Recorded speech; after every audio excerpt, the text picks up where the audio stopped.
people, particularly Maruška before. Několik lidí, zvlášť Maruška předtím, She made some sort of joke or reference to people not getting into the worship. řekla vtip nebo referenci o tom, jak se lidi nezapojují pořádně do chval. And maybe Jirka asked the question, well, what do you do? A možná Jirka se ptal na tu otázku, co s tím děláš. Can I say, as somebody who led a church for many years, Můžu říct jako člověk, který už spoustu let vede sbor, that if there is a culture of people not being responsive, že jestliže je kultura lidí, kteří nereagují, that is the responsibility of the pastor and the other core leaders of the church. tak to je zodpovědnost pastora a dalších vedoucích sborů. So I always appreciate the difficult situation that a worship leader is in.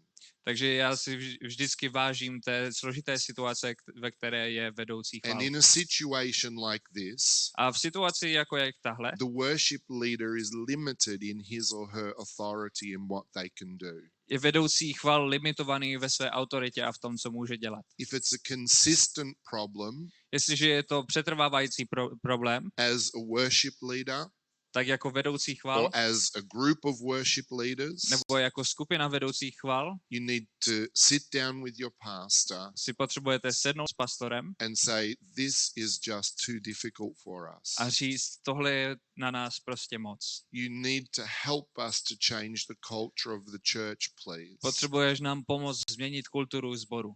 And if the pastor is not open to creating a different sort of culture, A jestliže pastor není otevřený k tomu udělat novou kulturu, then you have to think through how you fit in that kind of environment. tak potřebujete promyslet to, jak se můžete zapojit do toho prostředí, ve kterém jste. If you're trying to bring life to a group of people, Jestliže se snažíte o to přinést život do skupiny lidí and you're trying to create opportunities for people to encounter God, a snažíte se vytvářet možnosti, aby se lidi mohli setkat s Bohem, and every Sunday you have this in front of you, a každou neděli máte před sebou tohle,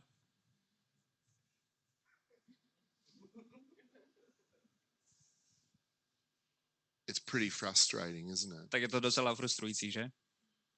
Yeah, some of you have been there. I've been there before. It's horrible. Někteří jste si to prožili, já jsem si to prožil, je to strašný. And if that's a consistent issue, A jestli ten problém trvá, pastor needs to change the culture. tak potřebuje pastor změnit kulturu. Okay, that's my comment off the topic. Takže to je můj komentář mimo téma. Listen to me carefully here. Teď mě pozorně poslouchejte. 3 words. 3 slova. Too many announcements.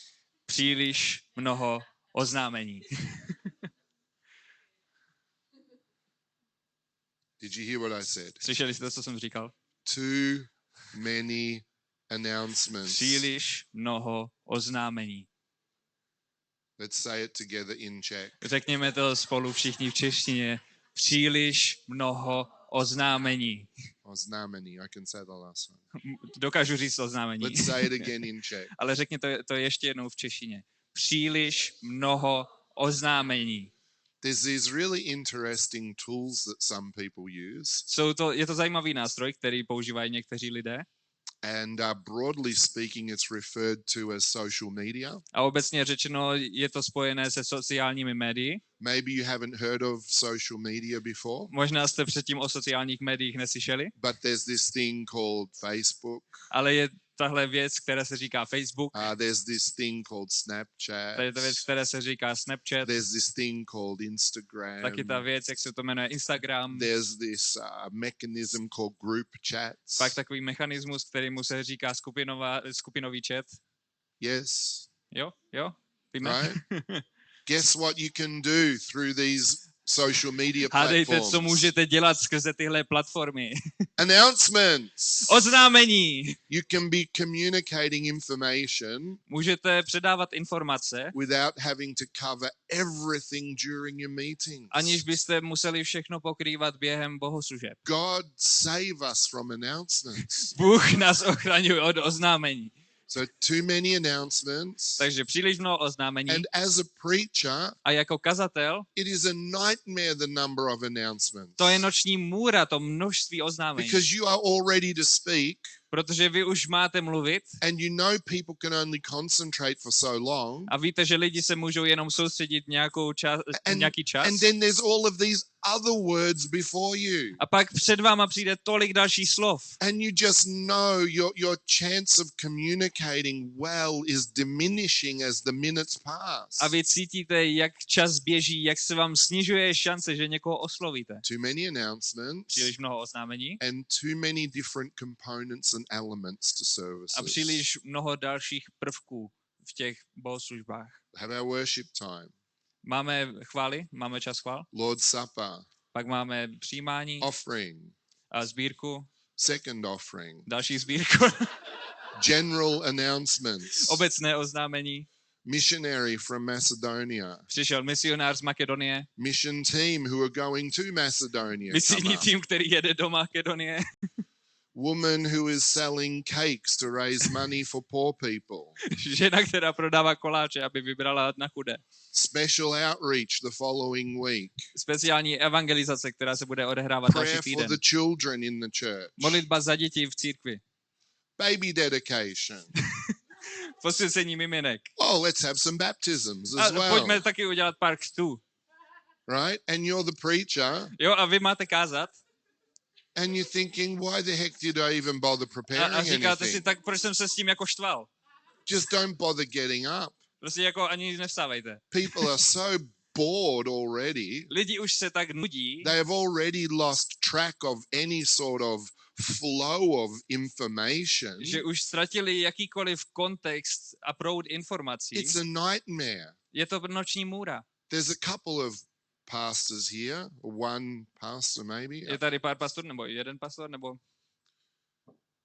Too many announcements příliš mnoho oznámení and too many different components. a moc prvků. Streamline, Stream, focus, not stream, streamline. streamline.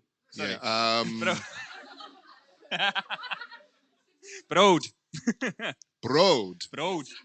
Broad or broad? Proud. Broad. Broad. Proud. Focus. And really for the rest of you, listen to what I'm saying here as well. A opravdu poslouchejte to, co tady říkám. It is, and particularly like, Jirka is a passionate church planter. A zvlášť Jirka má vášeň pro So zakládání that's nových about sborů. new people. Takže je to o vás tady. If the people who are part of the church are bored with all of that stuff, Jestliže se lidi v církvi nudí kvůli těmhle všem věcem, imagine a new person. tak si představte nového člověka, který The přišel new poprvé. person has already grabbed a rope and they've hung themselves in the corner. Ten nový člověk už si někde sehnal pro vás a tam v rohu se oběsil. They're like, what on earth have I done this to A myself říká, for? proč pro Boha jsem si tohle udělal?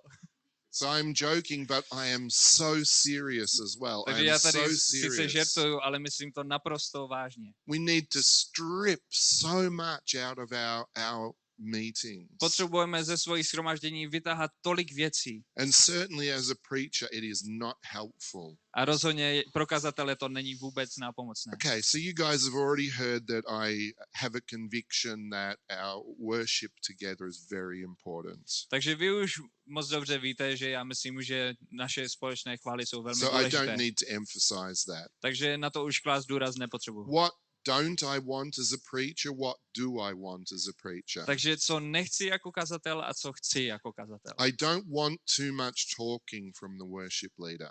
Nechci, aby vedoucí chvál moc mluvil. I certainly don't want a collection of mini sermons from the worship leader. Rozhodně nechci od vedoucího chvál kolekci mini kázání. And I don't need mini sermons from everybody who gets up to do different things. A nepotřebuji mini kázání od každého člověka, který vystoupí na pódiu. It just robs people of focus. Prostě to zbavuje lidi zaměření And it makes it so much harder to preach. a je to o dost těžší kázat. What I do want Co chci jako kazatel, is an appropriate flow and connection between the different elements of the meeting.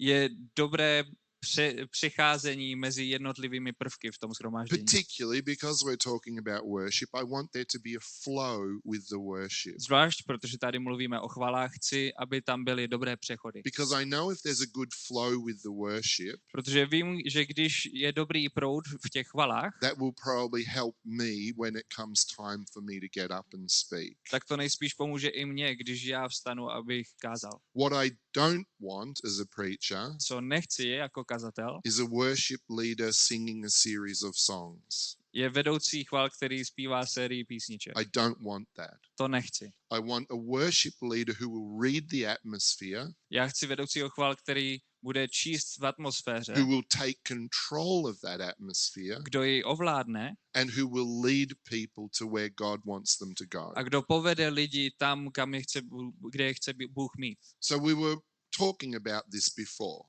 Takže o tomhle jsme předtím už mluvili. So you're the worship leader. Takže ty jsi vedoucí chval, You see that everybody seems quite flat, or it looks like people are quite sad.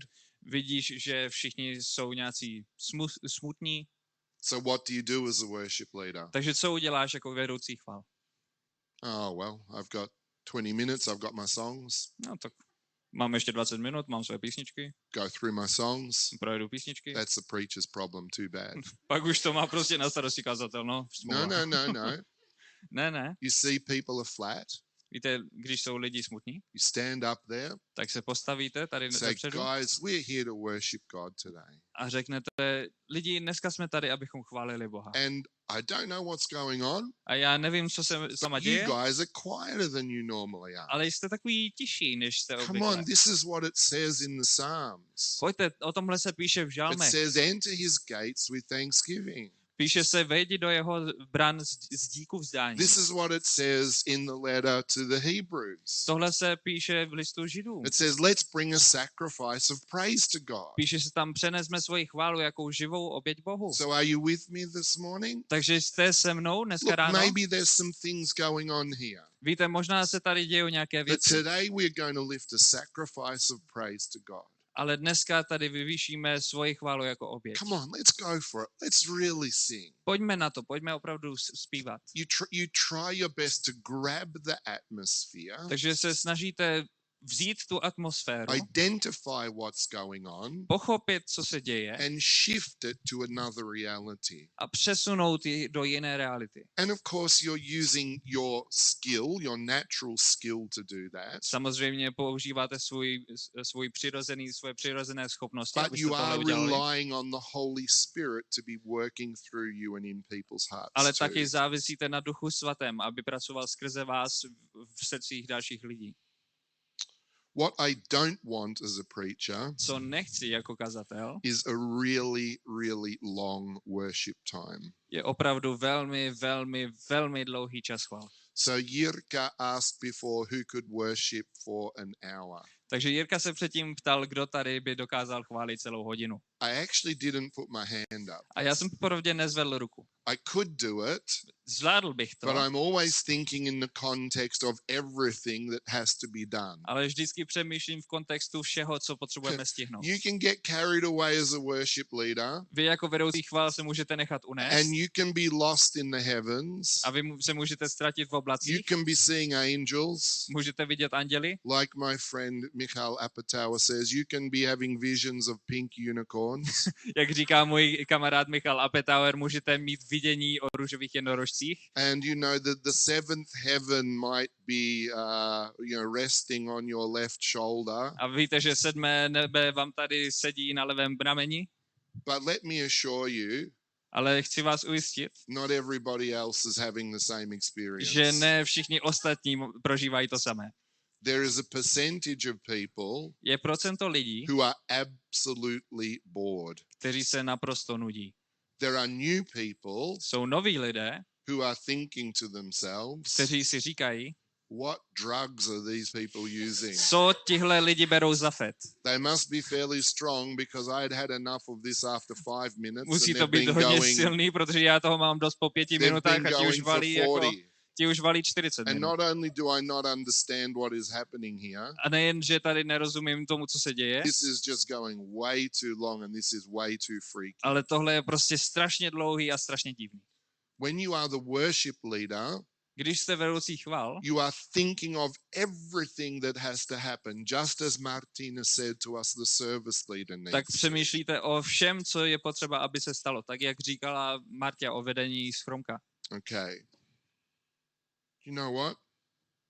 I think my time's gone and I think I've said enough. Víte co, myslím, že mi došel čas a že jsem toho řekl už dost. So there's some of the things I do want and I don't want. Takže to je pár věcí, které chci a které nechci. So a good worship leader is creating a responsive environment, Takže dobrý vedoucí chval buduje reaktivní atmosféru. a God-focused environment too, Atmosféru nebo prostředí, které je zaměřené na Boha. and then preaching is much easier. A potom je kázání o tolik jednodušší.